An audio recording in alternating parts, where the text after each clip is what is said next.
আসিয়ার নাভি থেকে হাঁটু পর্যন্ত প্লাস্টার করা একটা ছবি ফেসবুকের কল্যাণে আমরা সবাই দেখতে পাচ্ছি। ডাক্তার বলেছেন আসিয়ার যৌনাঙ্গটা ব্লেড দিয়ে প্রথমে কাটা হয়েছে, তারপরে বর্বরতার সাথে তাকে ধর্ষণ করা হয়েছে। আজকে প্রেস ক্লাবের সামনে দাঁড়িয়ে বলতে চাই, জজ সাহেব চোরের বিচার পরে করেন। মাগুরায় 8 বছরের শিশু আসিয়াকে যে বর্বর শয়তান ধর্ষণ করেছে তার বিচার আগে করুন। 1,47,570 বর্গ কিলোমিটারের এই দেশে একটি চেয়ারে বসে আপনি সেই ধর্ষণকারীদের মৃত্যুদণ্ড কার্যকর করুন। আজকে প্রেস ক্লাবের সামনে দাঁড়িয়ে আন্দোলন করছি আমরা। জজ সাহেব মৃত্যুদণ্ডের রায় দিবেন আপনি।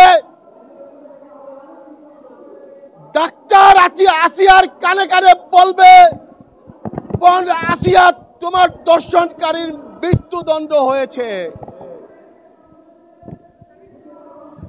আজকে শুধু একটি কথা বলতে চাই, আসিয়াকে যেভাবে ধর্ষণ করা হয়েছে এটার জন্য কোনো তদন্তের দরকার নাই, এটার জন্য বিচার বিলম্ব করার কোনো দরকার নাই। ধর্ষণকারীকে 24 ঘন্টার মধ্যে ফাঁসিতে ঝুলিয়ে 17 কোটি মানুষের কলিজা ঠান্ডা করতে হবে। আজকে একটি কথা বলতে চাই, বোন আসিয়ার কাছে তো আমরা কেউ মাপ চাইতে পারবো না, কারণ সেই যোগ্যতা আমাদের নেই। তবে বোন আসিয়ার নাম ব্যবহার করে বাংলাদেশের 17 কোটি ঘরে ঘরে আমরা আন্দোলন গড়ে তুলব, আর যেন কোনো আসিয়া ধর্ষিতা না হয়। প্রিয় বন্ধুগণ, আজকে এই আসিয়ার ঘটনা দেখার পর কাবা শরীফের গিলাফ ধরে ধরে মানুষ আল্লাহর কাছে ফরিয়াদ করছে যে আল্লাহ, এই ধর্ষণকারীর বিচার আপনি তাড়াতাড়ি বাংলার মাটিতে করুন। পুলিশ ভাই, আপনাদের বলতে চাই, চার্জশিটের নামে, তদন্তের নামে এই বিচার আপনারা বিলম্ব করিবেন না। আজকে যদি আসিয়ার জন্য আমার কণ্ঠস্বর, আমাদের কণ্ঠস্বর থেমে যায়, কালকে আমার বোন ধর্ষিতা হলে, আমার ভাগ্নি ধর্ষিতা হলে, আমার মেয়ে ধর্ষিতা হলে আমরা কোন মুখ নিয়ে ধর্ষণকারীর বিচার চাইব?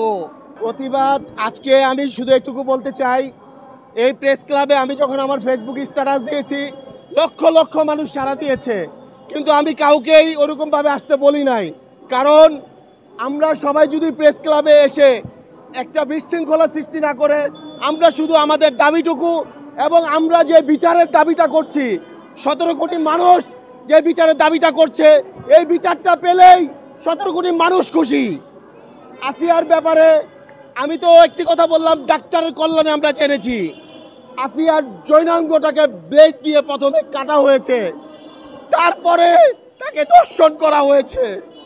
বাংলাদেশের মেয়েরা, বাংলাদেশের নারীরা যেভাবে আসিয়ার জন্য কাঁদছে, আমি শুধু একটি কথা বলতে চাই, আপনারা যারা উপদেষ্টা আছেন এবং আপনারা যারা সরকার আছেন, আপনারা কেন এই বিচারের দাবিতে আপনারা কেন রাজপথে নামছেন না, এবং আপনারা কেন এই বিচার চাচ্ছেন না, করছেন না?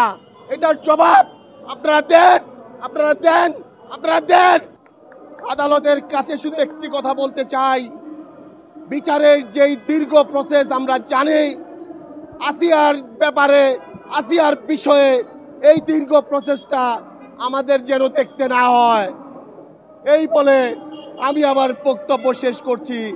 বিচার এই বাংলার মাটিতে হবে, হবে এবং হবে ইনশাআল্লাহ।